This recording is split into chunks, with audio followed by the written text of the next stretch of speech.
Bom dia, você que me assiste. Deus abençoe você e família no nome de Jesus. Que Deus te dê graça e paz nesse dia. Vamos orar ao Senhor juntos? Deus Santo, no nome de Jesus, te louvamos e te engrandecemos pela beleza do Senhor, da presença do Senhor nas nossas vidas. Queremos um dia, ó Deus maravilhoso, ó Deus, sabendo que o Senhor cuidará de nós. E esse dia maravilhoso que queremos, nós te pedimos no nome de Jesus, que nos encha de graça e de paz nesse dia.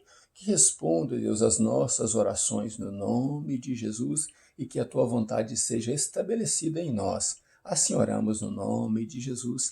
Amém. Deus abençoe você que assiste. Na minha imagem atrás você vê o Areópago, né?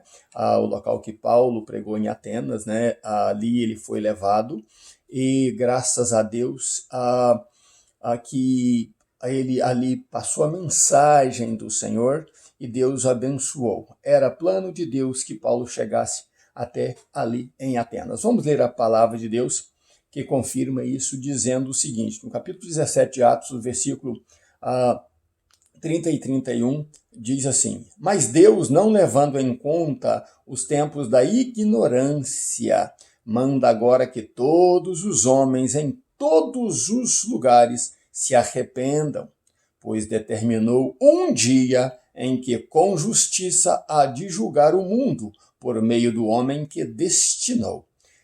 Ele disso deu certeza a todos, ressuscitando-o dentre os mortos. Né? Glória a Deus, porque Paulo estava ali diante daqueles juízes, né, do Areópago, e foi levado pelo povo, aos filósofos da época, né, para ser então arguído ali e talvez ser condenado. Mas o interessante é que Deus estava nisso. Paulo antes visitava lá embaixo, na cidade baixa, né? No meio do povo lá.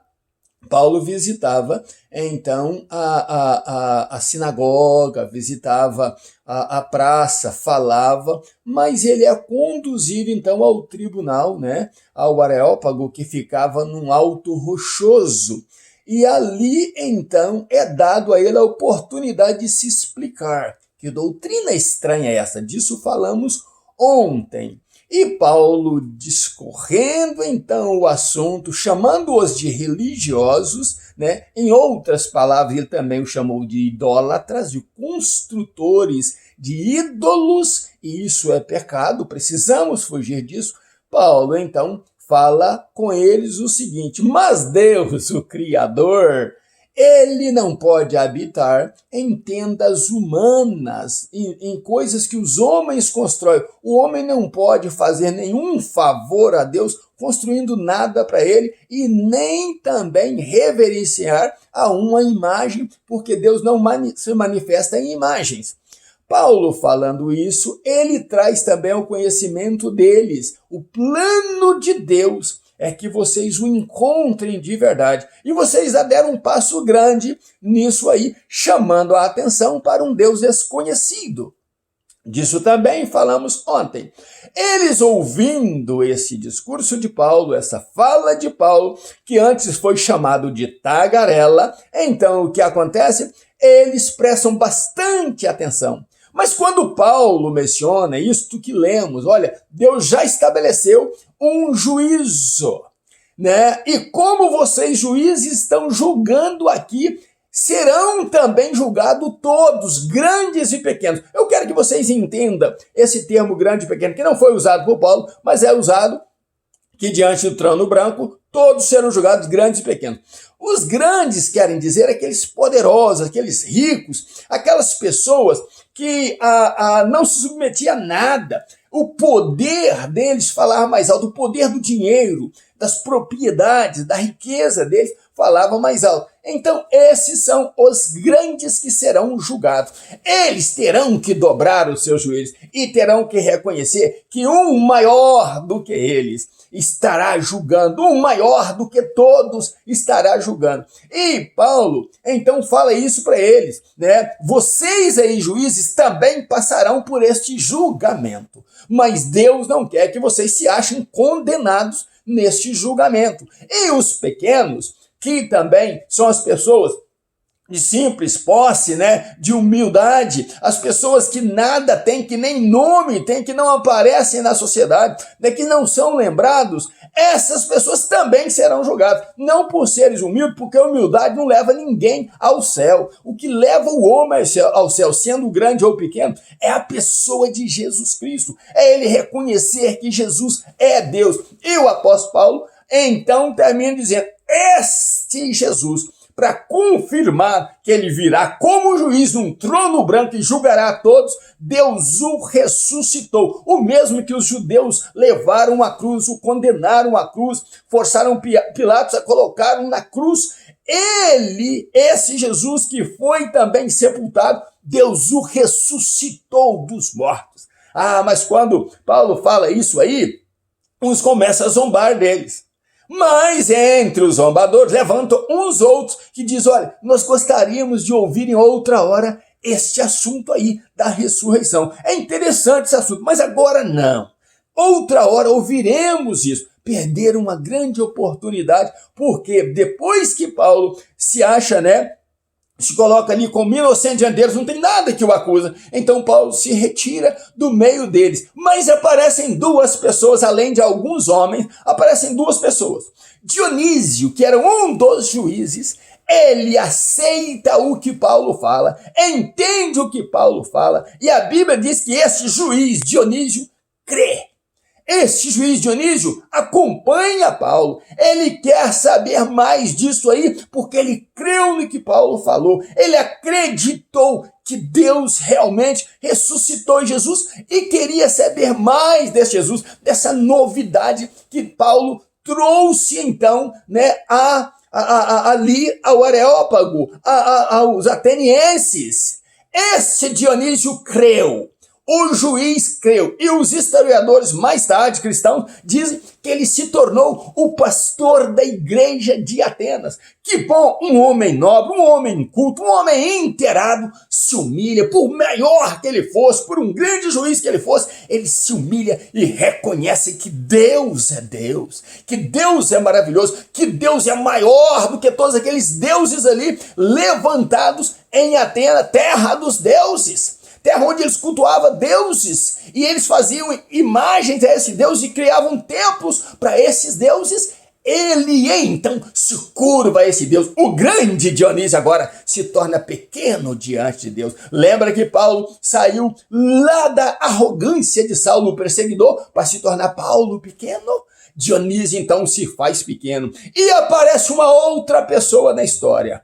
Uma mulher, talvez a única que estivesse ali no Areópago assistindo aquela reunião. Poderia ser uma mulher de posses, uma mulher distinta ali em Atenas e que talvez nem fosse ateniense, fosse uma estrangeira que morava ali. E o nome dela é Dâmaris. Dâmaris, então, aparece na história dizendo que Dâmaris também entendeu o que Paulo disse e converteu-se ao Senhor. Mas Dâmaris quer dizer pequena mulher. Agora você vê aí a mão de Deus agindo, pegando um grande e fazendo dele pequeno.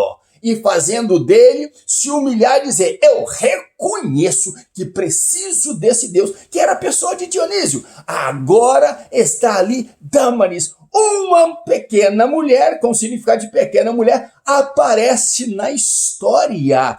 E nós sabemos que Deus salva todos. Por isso o título da nossa mensagem de hoje é Pequenos para os homens, grandes para Deus. Este é o que Spurgeon disse. Spurgeon disse, tem muita gente aí que gosta de enaltecer celebridades, gosta de ficar em volta de celebridades, tira fotos com celebridades, pastores chamando celebridades para suas igrejas, pastores de nome para pregar na sua igreja, vem pregar o grande pastor fulano de tal, mas o seu Zezinho, o seu Joãozinho, né, o seu Chiquinho, esses não têm espaço no púlpito desses pastores, porque eles são humildes, são pequenos diante dos homens. Mas o título da mensagem é grandes ou pequenos para os homens, grandes para Deus. Isso é muito importante você lembrar. Spurgeon disse: eu gostaria de voltar à simplicidade, eu gostaria de voltar a ser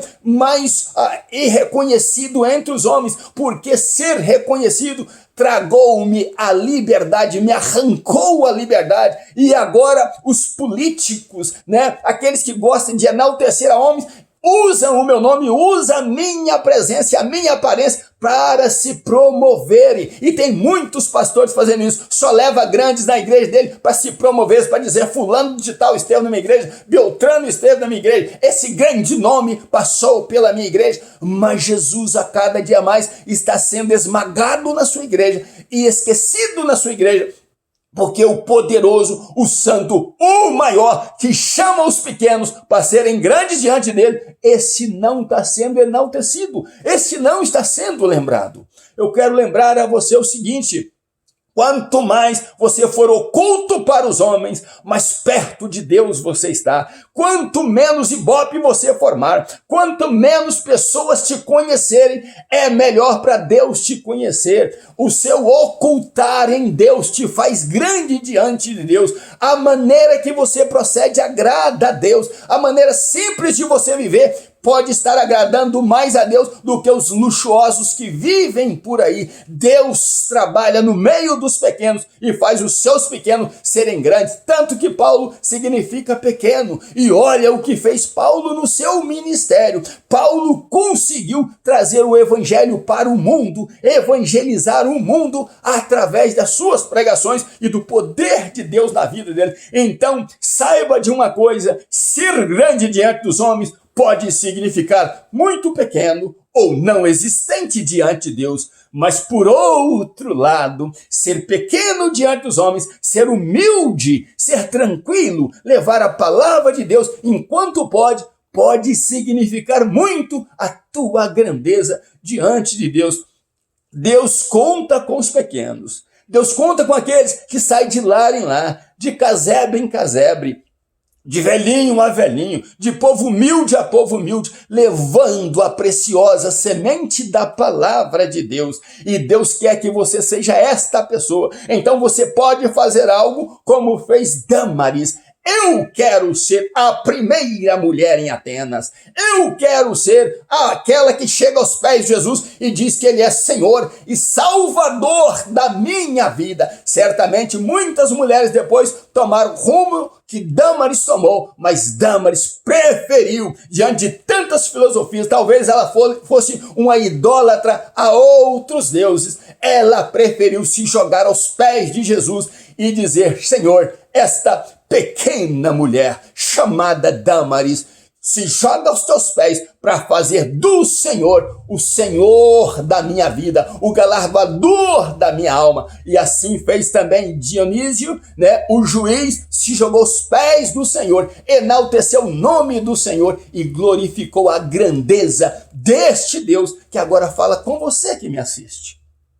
Deus fala no teu coração. Não importa o tamanho do teu status, não importa a grandeza da pessoa que você é, Deus te quer pequeno diante dele. Deus te quer dobrado diante dele. Deus te quer se humilhando diante dele, reconhecendo os teus pecados, porque Paulo diz: interessa a Deus que todos os homens em todos os lugares se arrependam, e Deus pode salvar você, e Deus pode no dia do julgamento dizer que você é santo e irrepreensível diante dele. Abra o teu coração, deixe Jesus entrar no teu coração e Ele irá habitar no teu coração e fazer de você, talvez pequeno diante dos homens, mas grande diante dele. Que Deus te abençoe. Um grande abraço meu, ainda nos meus pijamas, feliz, buscando a Deus. Pastor Riva Martins, Deus abençoe você e família, no nome de Jesus.